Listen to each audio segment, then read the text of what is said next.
बांग्लादेश में एक नेता हिंदुओं के हक की बात कर रहा था। बोल रहा था कि माइनॉरिटीज़ पे जो हमले हुए हैं वो गलत हुए हैं, ऐसा नहीं होना चाहिए था और इसके लिए मैं माफ़ी चाहता हूँ।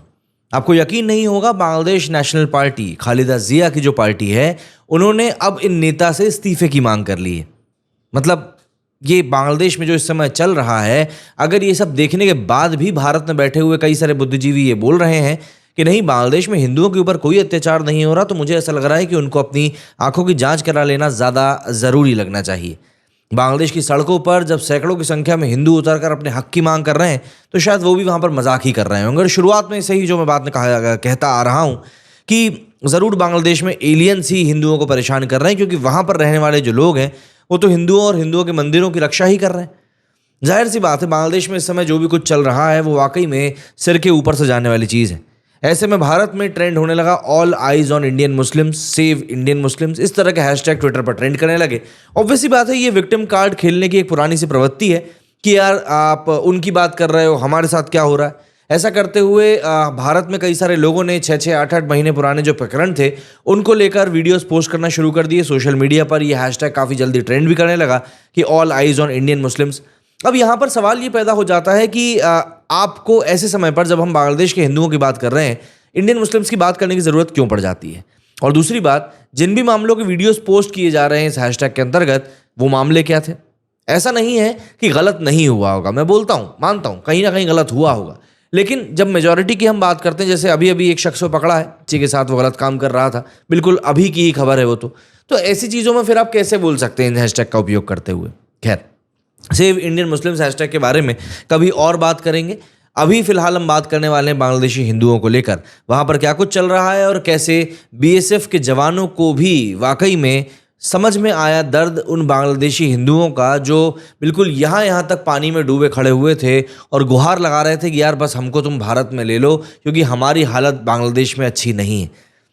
इन सब चीज़ों के बारे में बात करें, लेकिन शुरुआत करते हैं उन नेता के बारे में बात करने से जिन्होंने हिंदुओं के हक की बात बांग्लादेश में करी, तो उनसे ही इस्तीफा मांग लिया गया और उसके बाद जो उनके सुर बदले, वो वाकई में देखकर किसी की भी आंखें चौंधिया जाएंगी कि 2 दिन पहले यही आदमी हिंदुओं की रक्षा की बात कर रहा था। एम सखावत हुसैन, फिलहाल की अगर मैं बात करूं तो अंतरिम सरकार में ये होम अफेयर्स के एडवाइज़र हैं। अगर हम इनकी पावर की बात करें तो आप मान सकते हैं कि ये होम मिनिस्टर के बराबर की ताकत इस समय रखते हैं। दैनिक भास्कर के रिपोर्टर ने इनका इंटरव्यू लिया है बांग्लादेश जाकर, तो वहाँ पर इनसे अब सवाल पूछा गया कि माइनॉरिटीज़, खासतौर से हिंदू, क्रिश्चियन, बौद्ध को हिंसा के लिए टारगेट किया गया, आपने उनकी सिक्योरिटी के लिए क्या किया। इसके ऊपर शखावत साहब ने कहा था कि मैंने माइनॉरिटी ग्रुप से बात करी है, वो ये बात समझते हैं कि सिर्फ कुछ घटनाएं हैं, लेकिन कोई बड़ा इशू नहीं है, कोई बड़ा इशू नहीं है, बांग्लादेश के नेता का कहना है। आगे कहते हैं कि मैंने उनसे कहा है कि मेरा फेलियर है, मैंने उनसे माफ़ी भी मांगी, अगर उन्हें कोई नुकसान पहुंचाने की कोशिश करता है तो उनके खिलाफ सख्त एक्शन लिया जाएगा। बांग्लादेश में ये सवाल कभी नहीं रहा। कुछ लोग आरोप लगाते हैं, लेकिन ये याद रखना चाहिए कि ऐसी घटनाएं पर्सनल लेवल पर भी हो सकती हैं, जबकि जो वीडियोस निकलकर सामने आ रहे हैं बांग्लादेश से, उनको झुटलाना कहीं से कहीं तक भी आसान नहीं है कि वहाँ पर किस तरीके से अराजकता का जो स्तर है वो अलग ही लेवल पर जा चुका है। और उस लेवल को जाकर मतलब आप डिफेंड कैसे कर सकते हो कि बांग्लादेश में हिंदुओं के अगेंस्ट कुछ भी नहीं चल रहा है, ये वाकई में सोच से परे चीज़ है। एंड फिर वहाँ के नेता साहब आकर बोलते हैं कि मैं हिंदुओं से माफ़ी तो मांग रहा हूँ, लेकिन लेकिन इतना कुछ ज़्यादा बड़ा कुछ हुआ नहीं है। तो फिर मैं नेताजी से यही पूछना चाहूँगा कि भाई, सड़कों पे उतरने की क्या ज़रूरत पड़ गई। इसके साथ ही इन्होंने थोड़ा सा सेक्युलरिज्म दिखाते हुए और थोड़ा सा बैलेंस बनाते हुए ये भी कहा कि भाई आखिर में मुसलमान ही तो इनके मंदिरों की और इनके घरों की रक्षा कर रहे हैं। तो शखावत साहब को ये भी बता देना चाहिए था कि भाई आखिर रक्षा किससे करने की ज़रूरत पड़ रही है। हालांकि इन्होंने ये अपने देश में आवामी पार्टी जो है, शेख हसीना की जो पार्टी है, उसके कट्टर आलोचक माने जाते हैं, लेकिन इस बीच में उन्होंने एक बयान और ये दे दिया कि भाई बांग्लादेश नेशनल पार्टी और आवामी लीग जो है, इनके बीच में चुनाव होगा ही। ऐसे में आवामी लीग को चाहिए कि अब वो अपने चुनाव का चेहरा बदल ले, मतलब शेख हसीना के चेहरे को बदल दें। अब ये बात खालिदा जिया की पार्टी बांग्लादेश नेशनल पार्टी को अच्छी लगी नहीं, और हिंदुओं के बारे में बात करने वाले शेखावत को इन्होंने इस्तीफे की मांग के सामने खड़ा कर दिया कि भैया आपको तो इस्तीफा ही दे देना चाहिए, आप सही नहीं। और मैं आपको बता दूं, जुम्मा 5 दिन हुए हैं इस अंतरिम सरकार को बने हुए, और इस तरह की बातें बांग्लादेश में होने लगी हैं। मैं आपको बता दूं कि बांग्लादेश नेशनल पार्टी नहीं चाहती है कि जो गवर्नमेंट अभी है बांग्लादेश में, वो किसी भी तरीके से स्टेबल हो पाए, क्योंकि अगर ये बांग्लादेश में सरकार स्टेबल होगी तो ऑब्वियस सी बात है देश आगे ही बढ़ना शुरू कर देगा। और जो स्टूडेंट्स की जो पूरा प्रोटेस्ट था जिसने कि सरकार को गिराने का काम किया है, फिर वो भी यही चाहेंगे कि हाँ चलो ठीक है, जो भी चल रहा है बढ़िया चल रहा है और हम अच्छा ही कर रहे हैं। और ऐसे में बांग्लादेश नेशनल पार्टी का सीधा सीधा नुकसान है। लेकिन इन सब चीज़ों के बीच में उन हिंदुओं का क्या, जो बांग्लादेश में इस समय परेशान हो रहे हैं। दरअसल एक बहुत ही दिल को कचोट कर रख देने वाला वीडियो सोशल मीडिया पर वायरल हो रहा है। इस वीडियो में मतलब लिटरली मैं आपको बता रहा हूँ, यहाँ तक पानी में डूबे हुए हिंदू भाई जो हैं वो खड़े हुए हैं पानी में और गुहार लगा रहे हैं बीएसएफ के जवानों से कि हमको बस आप अपने देश में आ जाने दो। ऐसे समय में हमको सवाल पूछना होगा उन लोगों से जो सीए के विरोध में उतर आए थे और बोल रहे थे कि भाई उसमें मुस्लिमों को क्यों आप इंक्लूड नहीं कर रहे हो। अब हमारे हिंदुओं की जो माइनॉरिटीज़ हैं हमारे आस अड़ोस पड़ोस के देशों में, वहाँ पर जो गत हो रही है इनकी, उसको हम कैसे झुठला सकते हैं, उसको हम कैसे डिनाई कर सकते हैं। और देखिए आज की तारीख में अगर इन चीज़ों को लेकर हम लोग वाकई में मैच्योर होते तो इन लोगों को शरण देना आसान हो जाता। लेकिन यहाँ पर एक दूसरी बात भी आ जाती है। देखिए इस समय हज़ारों की संख्या में बांग्लादेशी हिंदू जो हैं वो भारत आना चाहते हैं, वो भारत में बसना चाहते हैं। अब यहाँ पर उनका आने का मोटिव बिजनेस नहीं है बल्कि अपनी जान बचाना है, पहली चीज़ तो ये। दूसरा ये कि क्या भारत वाकई में इतने रिफ्यूजीज़ को केटर करने के लिए तैयार है? क्या वाकई में भारत में इतने रिसोर्सेज मौजूद हैं कि अगर इतने रिफ्यूजीज़ वहाँ से वापस आते हैं तो हम उनको रख सकते हैं? दरअसल अगर हम बीएसएफ की बात करें तो बॉर्डर सिक्योरिटी फोर्स जो है वो दो देशों की सीमा पर भारत की तरफ से तैनात रहती है, एक पाकिस्तान की तरफ से और एक बांग्लादेश की तरफ से। और पाकिस्तान से भी बड़ी बॉर्डर हम लोग बांग्लादेश के साथ में शेयर करते हैं। तो ऐसे में क्रॉस बॉर्डर टेररिज्म तो बांग्लादेश के साथ तो मैटर नहीं है, लेकिन जो रिफ्यूजीज़ हैं वो भारत में काफ़ी ज़्यादा भागकर आते रहते हैं। भारत में काफ़ी सारे ऐसे केसेस भी हो चुके हैं जहाँ पर कि बांग्लादेशियों को पकड़ा गया है और उनको वापस भेजा गया है।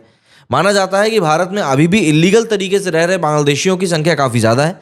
इवन अभी कुछ दिनों पहले तो न्यूज़ भी आई थी कि एक महिला जो कि भारत के एक गांव के पंचायत का चुनाव लड़ रही थी, बाद में पता चला था कि भैया वो भी बांग्लादेशी है, फिर उसका पूरा निरस्त किया गया था।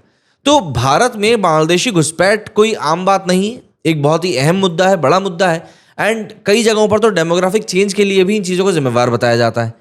एक बड़ा तबका ऐसा भी है कि नॉर्थ ईस्ट में जो हिंसा चल रही है उसके पीछे भी ये घुसपैठिए ही शामिल है। ऐसे में एक बार को आप ये सोचकर देखिए कि जो लोग अभी कुछ समय पहले तक ये कह रहे थे कि बांग्लादेश जीडीपी में हमसे आगे है, पर कैपिटा में हमसे आगे है, उसके बावजूद भी आज इनके देश में जो गत है वो आखिर क्यों है?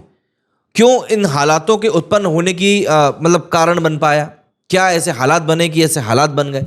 ये सब चीज़ें इस समय हमारे सामने कंसर्न के रूप में होनी चाहिए। और मैंने कई लोगों को ये जो वीडियोस वायरल हो रहे हैं बॉर्डर पे से, जहाँ पर लोग यहाँ तक पानी में खड़े हैं, उन वीडियोस के ऊपर कमेंट करते हुए देखा कि यार इन लोगों को आने दीजिए, इन लोगों का भारत में आने का पूरा अधिकार है, हक है।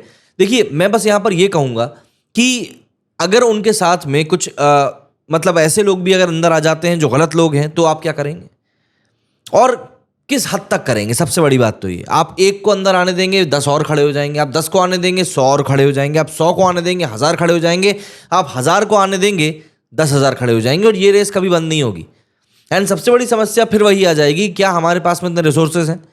हालांकि मोहम्मद यूनुस जो बांग्लादेश के इस समय के कथित तौर पर पीएम माने जा सकते हैं, उनका कहना है कि वो 20 से भी ज़्यादा माइनॉरिटी ग्रुप्स के साथ में मीटिंग कर रहे हैं और उनकी सुरक्षा को आश्वस्त कर रहे हैं। और मोहम्मद यूनुस ने खुलकर इस बात को माना है कि हाँ, बांग्लादेश में माइनॉरिटीज़ के खिलाफ हिंसा हुई है। सवाल तक उन्होंने किया कि भाई क्या ये देश उनका नहीं है? क्या इस देश के लिए वो लोग काम नहीं करते हैं? कम से कम ये बात समझ में आ रही है वहाँ की सरकार को। मेरे लिए तो यही एक बहुत बड़ी बात है। बट फिर बात वही आ जाती है कि यार आखिर आप इन लोगों को कैसे समझाओगे कि भाई भारत में आप नहीं आ सकते? क्योंकि उनकी इस समय की हालत को देखकर वाकई में डर भी लगता है। हालांकि इस समय बांग्लादेश में जो स्थिति उत्पन्न हुई है उसमें काफ़ी ज़्यादा इस देश को अनस्टेबल भी कर दिया है। इंडिया, न्यूजीलैंड, ऑस्ट्रेलिया, कई सारे ऐसे देश हैं जिन्होंने अपने नागरिकों को एडवाइजरी जारी कर दी है कि इन हालातों में जो फिलहाल बने हैं आप बांग्लादेश ना जाएं। ऐसे में बांग्लादेश में अभी होने वाला है T20 वर्ल्ड कप वुमेन का। अब वुमेन T20 वर्ल्ड कप को एक समय पहले तक तो इतना ज़्यादा तवज्जो दिया नहीं जाता था, लेकिन वुमेन प्रीमियर लीग के शुरू होने के बाद में वुमेन क्रिकेट को भी काफ़ी ज़्यादा तवज्जो दी जा रही है। तो ऐसे में बांग्लादेश नहीं चाहता है कि उसके हाथ से वर्ल्ड कप का इतना बड़ा मौका निकल जाए, और इसको लेकर वो यूएन के पास भी पहुंच गया है कि भाई हमसे ये जो पूरा वर्ल्ड कप है वो छीनने की कोशिश की जा रही है, वो ना ही छीना जाए तो बेहतर होगा। पर बात वही है ना कि ऐसे अनस्टेबल देश में आप मुझे खुद ही बताइए कि आखिर कौन ही जाकर खेलना चाहेगा। और इन सब चीज़ों के बीच में शेख हसीना का भी वो बयान निकल कर सामने आया था जिसमें कि उन्होंने कहा था कि भाई मैं देश वापस जाना चाहूँगी।